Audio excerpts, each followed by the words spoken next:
What's up, everyone? It is 3 p.m. on a Sunday afternoon. Thanks for joining us for Cannabis Legalization News, where we explain marijuana laws so you can change them. Today, we're joined by Geoff Trotter from Regennabis. We're going to be discussing the environmental impacts of cannabis farming, the differences between regenerative and sustainable farming, and the policies we need to put in place to ensure we're keeping the environment in mind as we legalize. So let's just get right into it. Hey, Tom. Hey, Geoff. Hey there. Hey, Geoff, thanks so much for having us on. On our Sunday show, we like to discuss activism. So, big likes and thumbs up for all the activists that are tuning in. And we're going to be discussing Regennabis. Is that how they pronounce the company, or how does your company pronounce, and what is it? That's it, Regennabis. You're absolutely right. And we are almost a year old. We're an advisory, convening, and investment firm, professional firm, that is really centered in the cannabis industry and really helping the cannabis industry to grow up and become a better version of the one that possibly is already out the gate. And what do we mean by that? Well, we help organizations think through not only delivering an economic upside. Of course, we all want to see startups and scale-ups win, but we want to make sure that they're also thinking of an environmental impact as well as a social impact, what we sometimes and others refer to as a triple bottom line impact, and one that is clearly better for the planet, better for humanity, and for those who are investing in that organization, of course, it's better for them too. That's right. Yeah, the cannabis plant has paid a lot of dues when it comes to being a tax on the energy infrastructure that's out there. Simply, and I think a lot of that's a byproduct of the prohibition in and of itself, because it forced them to create these now they're high tech, but back in the day, they were indoor farms.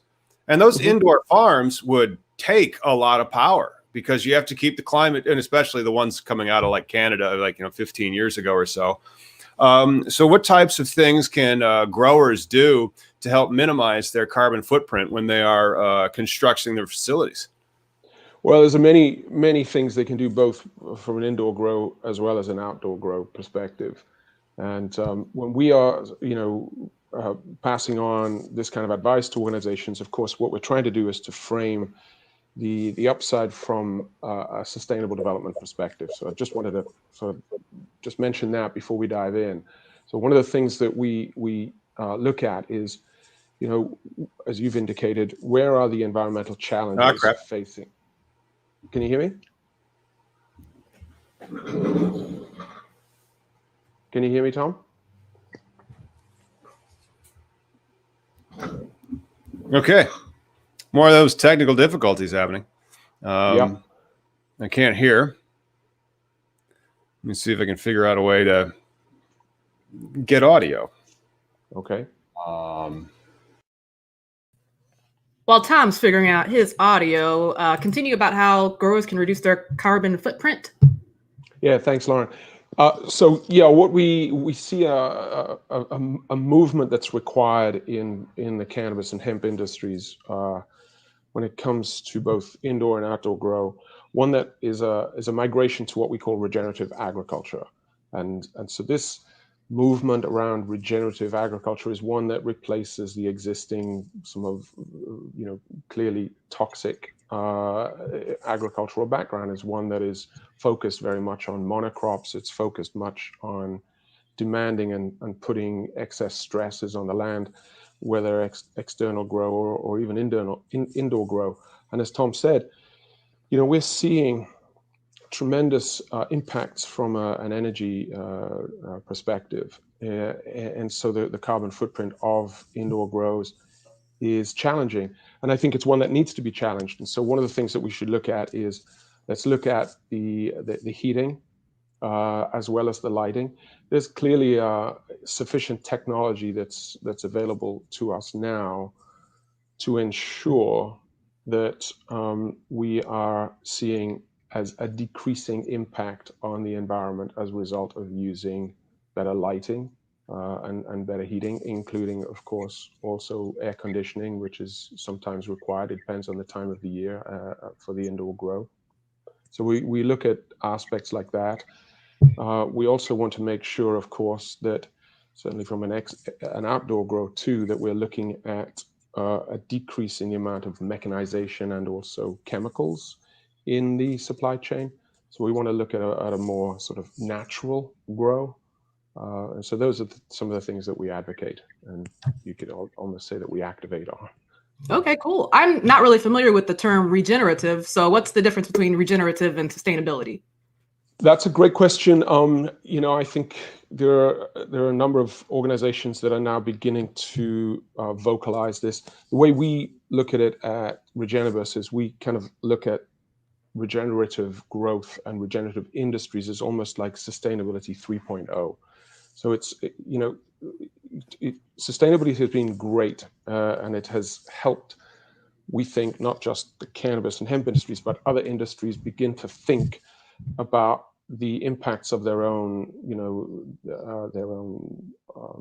production and or processes that they're using, and the impact then that this has on the environment.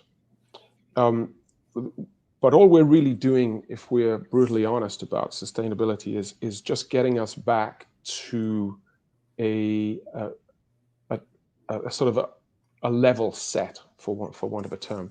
Regenerative and regenerative agriculture and regenerative other industries, and we could speak a little bit more of that later. What we're looking at there is way beyond just getting us back to where we used to be. We're now looking at really embracing and enveloping all matters around a circular economy, and ensuring then that we're also not putting, people talk about recycling as a key piece of what's been happening in the sustainability world. But frankly, again, it's not enough for us to be recycling, especially when it comes to, for example, a plastic or petrochemical-based materials. If we continue just to recycle those, we're not going to be doing ourselves any favors in the longer term. Well, thank you so much. Can you hear me? I can. Oh, I can hear you. Swell. And joining us also is Miggy 420. Thanks for joining us, Miggy.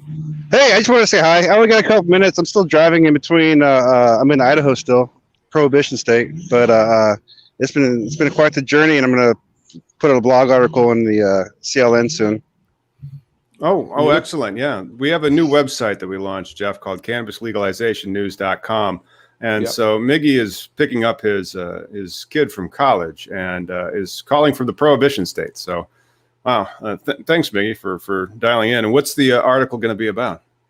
Well, just talking about how South Dakota, which was I purposely drove through there for to give my dollar through there, because now they're a medical and recreational state. So, I think the power of legalization will, it's tourism. If a state legalizes it, there's a reason people will purposely come to you, right? If you build it, they will come. So I'm going to talk about that. And then we drove to Michigan, Montana. Nothing exciting, just comparison of how it used to be to now. I made this trip. This is my third time now picking up my son in college. The lazy stoner we all are. So it's been a great little journey, and I can't wait to share with everybody. Awesome. Well, you're going to miss a very exciting episode discussing sustainability in cannabis. We were just about to dive into plastics and how cannabis can make plastics more sustainable. No, I'm really sad. I'm going to miss this one because it's my pet peeve. We have excess packaging, which is ridiculous, and I think everything should be made out of hemp. So I'm really thankful for Regennabis and your conversation you guys are having today. I think that's going to be great. Great. Well, it's great to meet you, Miggy. It's a great shame that you couldn't join the rest of the conversation, but you look freezing, I have to say.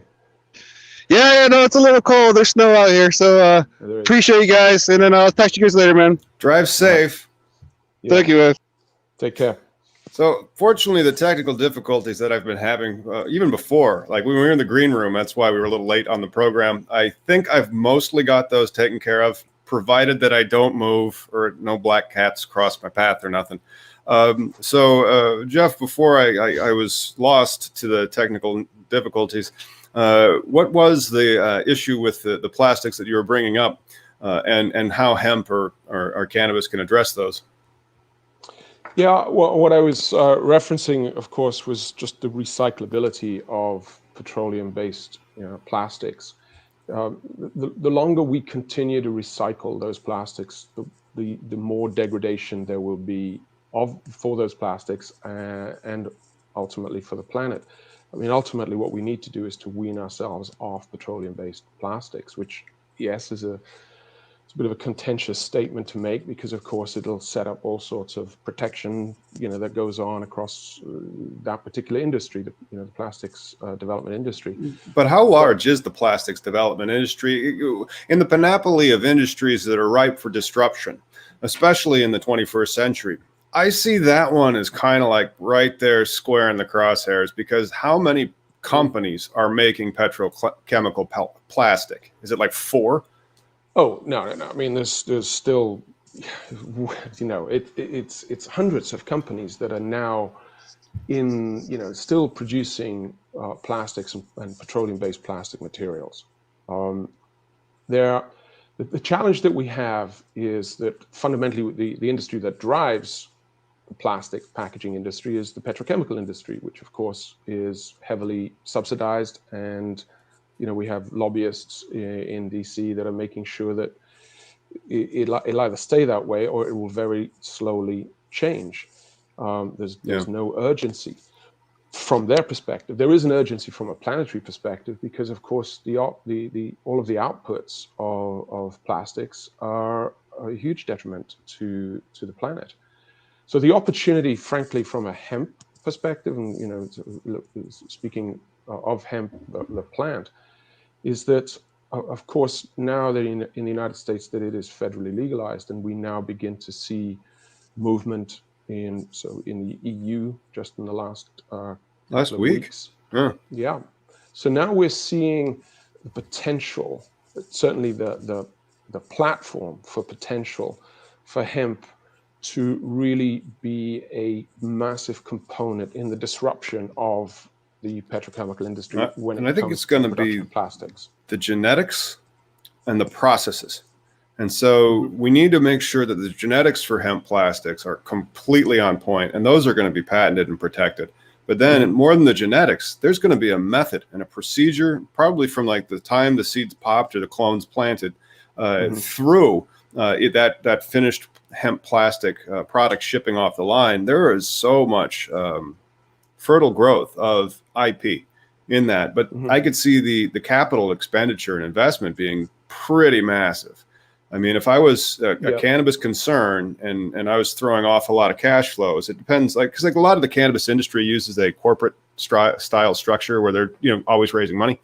That doesn't necessarily wean yourself towards large capex that might not take 3, 5, 10 years before it starts really paying dividends. Right. Well, I mean, it's great that you introduce the world of finance into this conversation, because it's what we do here at Cannabis Legalization News. Yeah, I mean, as I often say, as Sally Bowles would say, money makes the world go around. And I think as much as we want to move from, and certainly at Regennabis, we're advocating for a move from a single mono-capital approach to the cannabis industry to a multi-capital approach. And by that we mean where the monies are coming from that are investing in the cannabis industry. So we, generally speaking, as you're very aware, and I'm sure most of your listeners are, the capital markets, private equity space, and the venture capital space is typically, up until now, where most of the monies have been coming from in order to get this industry up and running and off the ground. And you could argue that some of the behaviors of some of those investors hasn't exactly been stellar behavior. What we're looking at is through our advisory and our convening, and as well as our investing, we sometimes reference this as smart ideas, smart people, smart money. And the investor world that we're really targeting and speaking to are the impact investor world and family offices. And family offices typically, increasingly, are impact investors. And the difference here is that when you reference sort of large capex expenditures over a period of time, that actually the impact investor world and the family office world that is a component of that is very much aligned to that longer term view and that longer term perspective. So the more we bring that smart money into this industry, the better off we will be, because they will then be looking at not only an economic upside as our other investors, whether it's capital markets, private equity, venture capitals, whatever. They're looking for that, but they're also looking for an environmental impact and a social impact. And the environmental impact is what they're essentially funding. They're funding the opportunity for these companies as they grow to be sure that the processes that they're using, whether at the grow side, the extractor side, the distribution side, no matter where you are in the cannabis and hemp industry. Then there's a lot of IP that needs to be stressed, Sure. because there's a lot of these smaller funds that families put together, where they're more like what do they call them? Foundations. And so like they do have more of a charitable purpose, even though they might still be about protecting the corpus or Sure. growing the business. And that opportunity then is really there, because those types of technologies that they could seed and then eventually patent and then market, that upside is long, and it could be quite lucrative, but then it has that added social beneficial impact, which is so prescient in cannabis these days. The social equity and the diversity plans, especially like in the Illinois cannabis version, where it depends on what application license you were looking at, but they counted for points. And if you're trying to get perfect, you need to have those points as well. And there's methods that you can structure your corporate entity or the contracts that you have or the benefits package that your company has, even with the community, in such a way that you can kind of return benefits. And it's a fascinating industry that it's growing that fast, and it's that conscientious. Well, I mean, also just to speak to the very clear difference between a money group that is a foundation versus an impact investor. A foundation typically is granting money. In other words, it's donating money for a particular cause or for some more complete purpose. Charity. Yeah, exactly. Right. And they will not see that money again. They will hopefully see the impact that money, that charitable grant is providing. The difference in the impact investor world is that they're investors. They fundamentally want an economic return, but they also seek an environmental upside as well. It's about more than the upside. money. I mean, money wasn't enough for them. They like the money, which is nice. We want to put it to work, but we want to put it to work for good things. Yeah. And I think what we're seeing increasingly through the conversations that we're having with the impact investor community and family office world is that, they're seeking legacy to their investments too. So what they want to do is they want to place this money into organizations where they know that there will be that economic return, the environmental upside and the social upside too. What this is really doing is fueling the growth of a nascent industry, cannabis and hemp, right across, whether it's recreational, whether it's medical, or it's hemp in the broadest sense. It's a big plant, and that's one of the things that there's verticals within the plant, For sure. Yeah. In fact, so the two things that we're looking at here, and I think that this is the difference also between impact investors and family offices, is they're thinking a little bit more systemically, more holistically. So they're looking beyond just this investment, which is typically what happens in the private equity world and the venture capital world. What kind of return can we get as soon as possible, etc. What we're seeing with this smart money is not only are they looking at how that money is then going to grow this nascent industry, they recognize that it will impact other industries, as we've already mentioned. And I've said before, and we recognize that not only will the cannabis and hemp industries grow themselves, they will impact the food industry, the fuel industry, the fiber industry, meaning fibers that will go into packaging and or into hempcrete, etc. They will impact pharma, which is a kind of an F. It's, if you like the pharma play. It will for sure impact finance. because as soon as, or pretty soon after, the Safe Banking Act is passed in the United States, on the back of full federalization and federal legalization, it's a game changer for the regulations are just industries. beginning. Like, yeah, people are like, oh, legalization is like the finish line. It's like, no, bro, let me tell you what happens after a state legalizes it. Then they got to figure out what the heck they're regulating. It's going to be all sorts of new rules and procedures and crap that just made up. Yeah, and I think that's what also makes this terribly exciting. I think it's what helps people begin to understand that truly this is a game changer for other industries. But we also recognize that other industries have a legacy themselves that they will not necessarily be giving up terribly easily. And that's typically how, the lobby system works. What we need to be doing is ensuring that the cannabis and hemp industries have as deep a pocket as other industries from a lobby perspective, because the lobby system isn't going to go away. It should, but it's not. And so we have to be somewhat pragmatic about that. And we just have to make sure then that the lobby system, as it pertains to cannabis and hemp industries in the United States, are as powerful. And I think that's critical also for then the impact that ultimately these other industries, as they are disrupted and impacted by hemp, we're going to see some solutions to some of humanity's biggest challenges. And that's again part of what we do at Regennabis is to align all of the things that we do, the services we offer, to the United Nations Sustainable Development Goals. These 17 goals that will drive a significant change for humanity. Where are you guys located? San Francisco.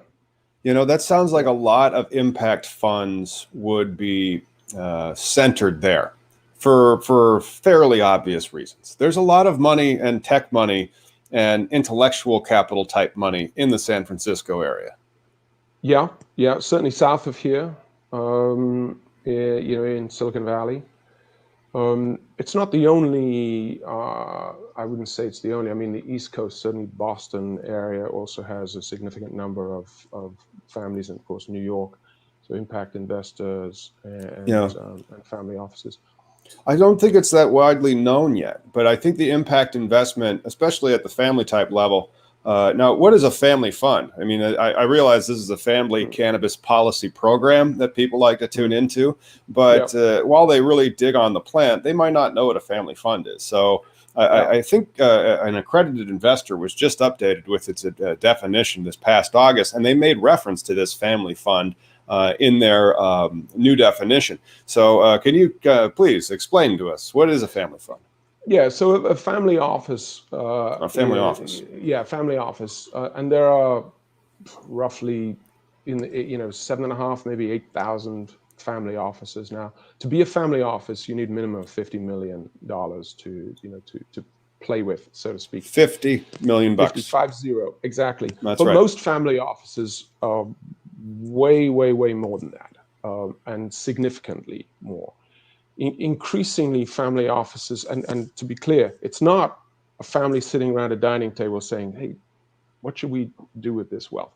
Guys, we got the $50 million for the family.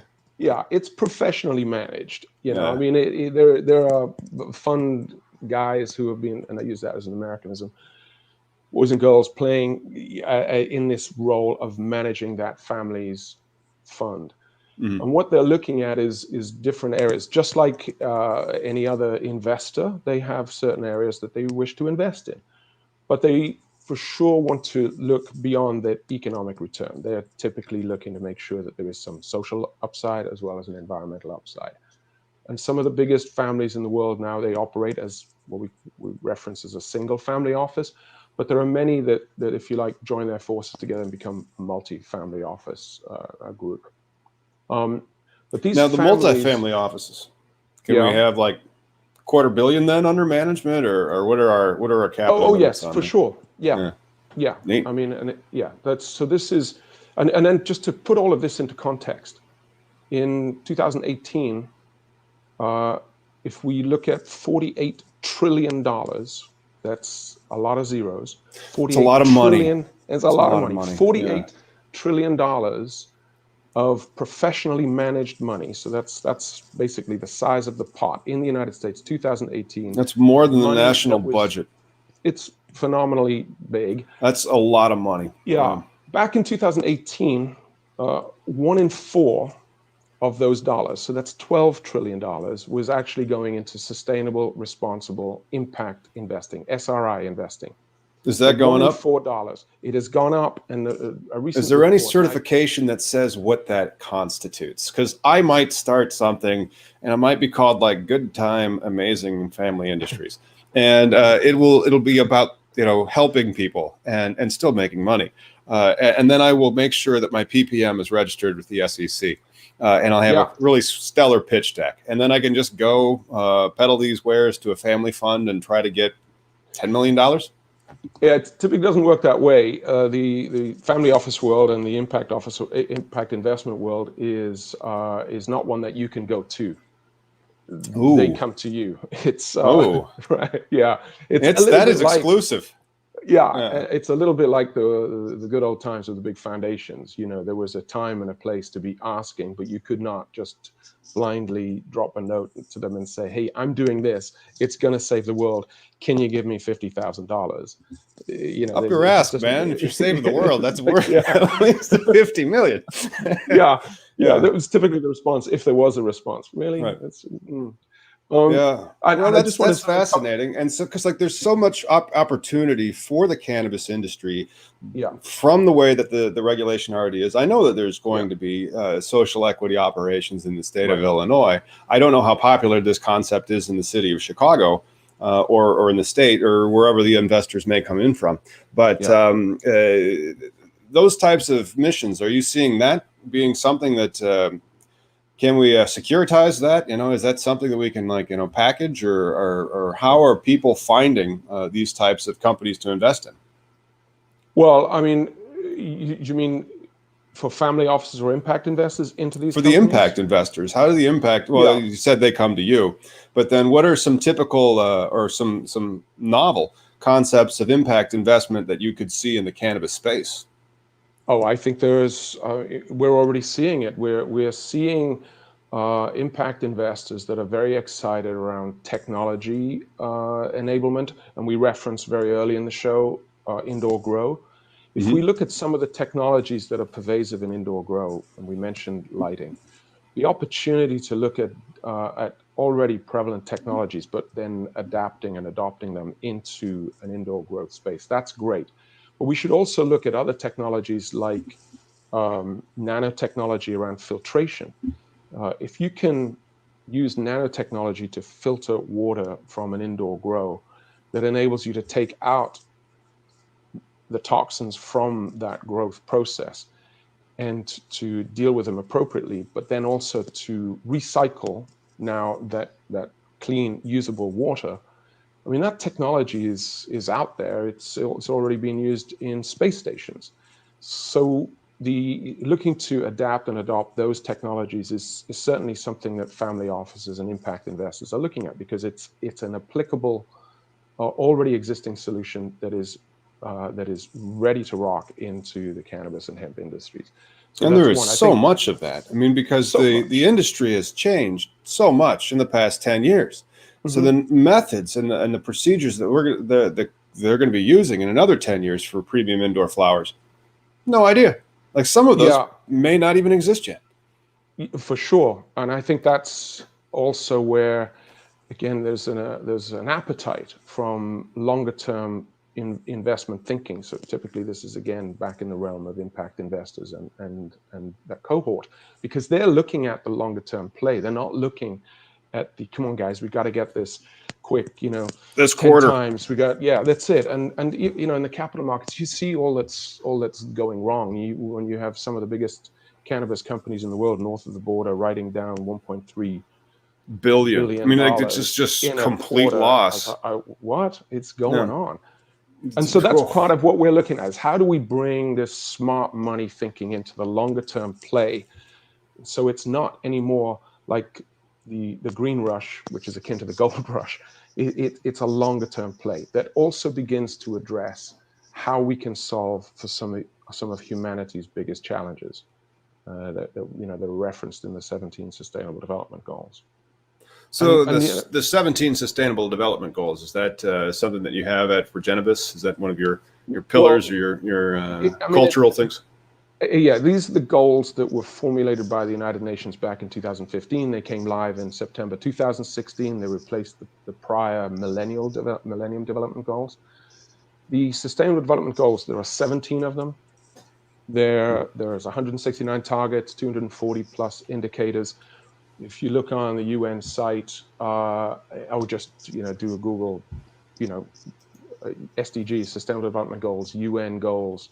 You will see, and there's some wonderful graphics that show these 17 goals that speak to eradicating hunger, eradicating poverty, looking at gender equality, looking at reducing inequalities. There you go. Perfect. Nice. Where'd you find that? There you go. It's from our website. Yeah, that's right. There's trade dress, and then of course we're a live YouTube and also an audio program. So the 17 goals, no poverty is number one. Number two, zero hunger. Who can't be behind these? I mean, and then they go on. All throughout the 17. I can't read very well. My technical setup is not what it used to be, but fascinating. And these types of goals have been put forth by the UN, and these are the types of goals very often that the impact investment community are considering when they're making an outlay. Exactly. And so one of the things, just to sort of bring that into perspective, increasingly cannabis startup and scale-up companies, we have met many, myself and Patrick as another co-founder at Regennabis. We see a number of startup and scale-up cannabis companies where leadership are clearly thinking longer term. They're aware of the environmental impact they could create and how then they should offset that in all of the things they're doing. And we've been heartened just in this last year, even though we haven't been able to get out and about, we have seen many, many companies that are beginning to think of what is becoming their imperative to make sure that they're doing no further harm to the environment, that they're delivering some social upside, and making sure then that they're also returning on an investment to their investor community. And one of the ways that this is beginning to happen, and it already has been happening in other industries, is through something called an ESG lens, an environmental social governance lens. And what's interesting here is from a corporate perspective or a company perspective, if you begin to focus your strategy, your operations, and your financial day-to-day business around what you can do around the environment, social impact, as well as governance, then not only will you operate better, you'll become a smarter organization. What's also happening is that the investor community, certainly the smart money investors that we're speaking with, they're looking for this because they see that then as an organization that is clearly thinking about risk mitigation. And that is fundamentally, from an investor perspective, what they want to see. So when they see companies like that doing that, and they're aware of the environmental social impact, then those investors are more inclined to want to invest in those when it goes to growth phase, beyond growth phase, Series C, pre-IPO or pre-liquid event that might be an acquisition or whatever. Yeah, there's a lot of ways companies can evolve. It's interesting, and it's good that they're actually starting to have these types of discussions when it comes to the industry, and it's everywhere. I mean, you do see it. People are trying to do the right things. And now that it's getting into capitalism. And to speak to that too, as you said earlier, as you were waxing lyrical, thinking about your own fund that you might create. Sure. And puppies and rainbows, unicorn, awesome fun. Or canicorns, as we call them. Canicorns, right. Ultimately, what we are also saying is that doing good and making money are no longer mutually exclusive, if they ever were. But in some people's minds, that construct is just, or you either do good or you make money. And we're saying that's not the case. You can do both. And there are many, many organizations out there, both outside and inside the cannabis and hemp industries, that are doing that and demonstrating that. And the returns for their investors are far greater than those for organizations of a similar kind of company that are not doing that. That evidence is already out there. That business case has already been created. I don't know. So, I mean, like I do it with myself, my own company. It's wind powered, because now, like in the state that I live at, you can buy whatever energy credits from where it arose from. Be like, oh, so it's wind power. Neat. yeah. So now when I see, like, those windmills when I'm driving in the middle of nowhere, and you don't even have to drive anymore with this COVID stuff everywhere out there, I'm like, oh, that's powering my my office. Yeah, absolutely. And we're say a fairly young organization. We're very fortunate and blessed to have we've amassed already a 10-strong advisory board of some great names within the industry, but also some outside of the industry. Bob Hoban from Hoban Law Group recently joined our advisory board. Shanita Penny from Budding Solutions, Christine De La Rosa, who's doing some great things with the People's Dispensary and some other businesses that she's looking to build out. Andrew D'Angelo is on our advisory board, and Cece Zach. Cece was formerly with Gateway Proven Strategies, so she has a tremendous background of working in the hemp industry. And as I say, a whole bunch of guys who are not from the cannabis and hemp industries, but are bringing their smarts into the industry from a sustainability communications perspective, or convening power, as well as investors. One group we work with, Medicus, Kelly Seringer, she recently joined our advisory board. I mean, her Medicus fund, which is born out of a bigger fund, Symmetry. Medicus is very much looking at private debt into startups and scale-ups in the cannabis space, but they will not invest unless there is very clearly an ESG play in that company. And they're looking at how are we working with those companies to help them develop their frameworks around environmental, social governance. And so that's great that these organizations are beginning to think like that, because that is shaping a different version of the industry that we're currently blessed with, or not blessed with. Well, I mean, it's a couple of interesting points. Like, a lot of people that are putting together their own companies that they have.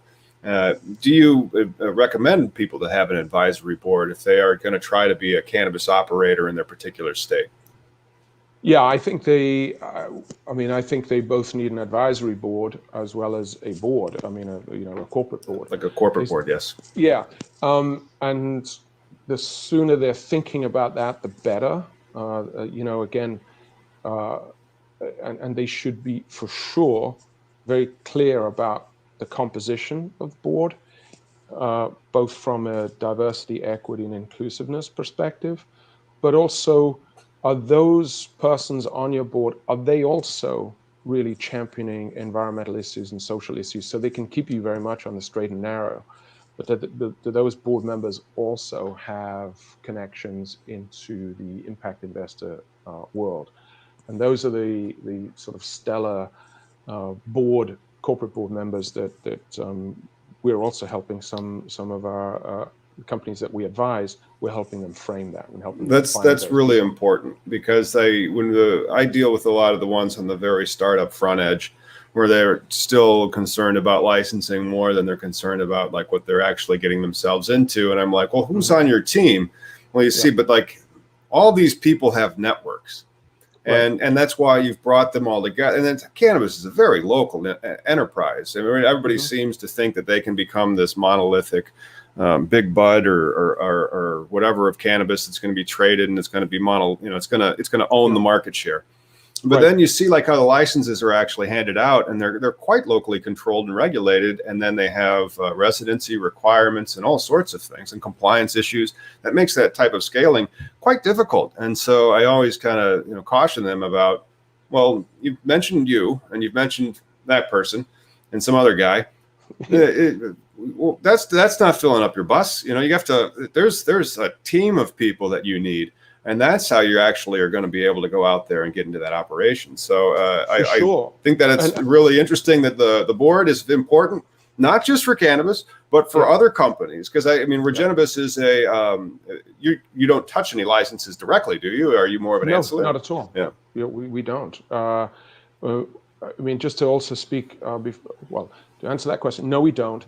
But what we do is we help organizations think through from a licensing perspective, state by state, which therein, again, uncovers one of the biggest challenges in the industry in the United States, that, it's different across from state to state to state, and not just the licensing, but also the various aspects of the industry. And that's something that we really need to get ahead of, because and that's one of the things fundamentally slow.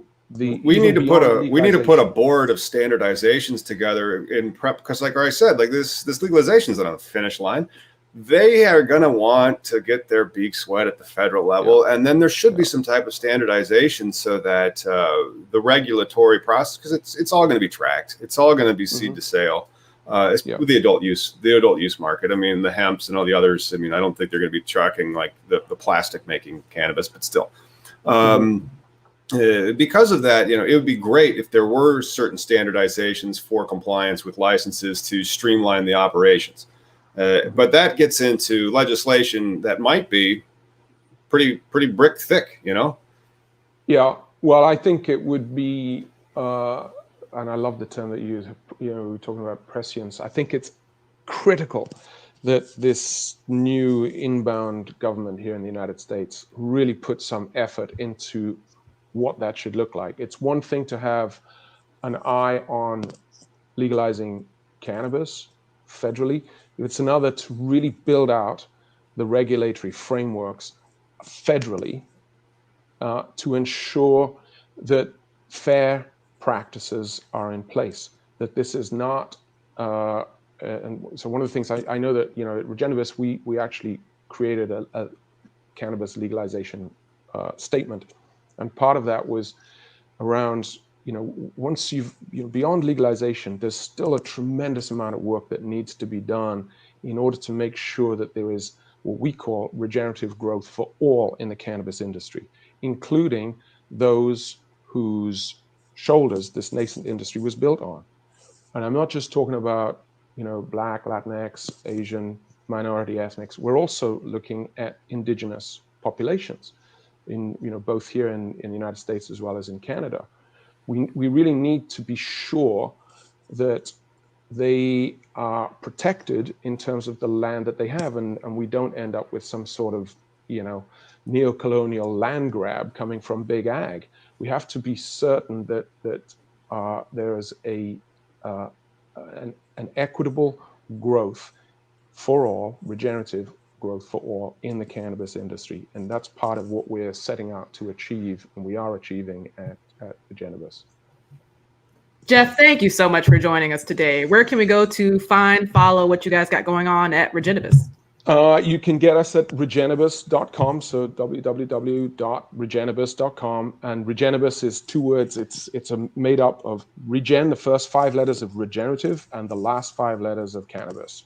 So it's Regennabis.com.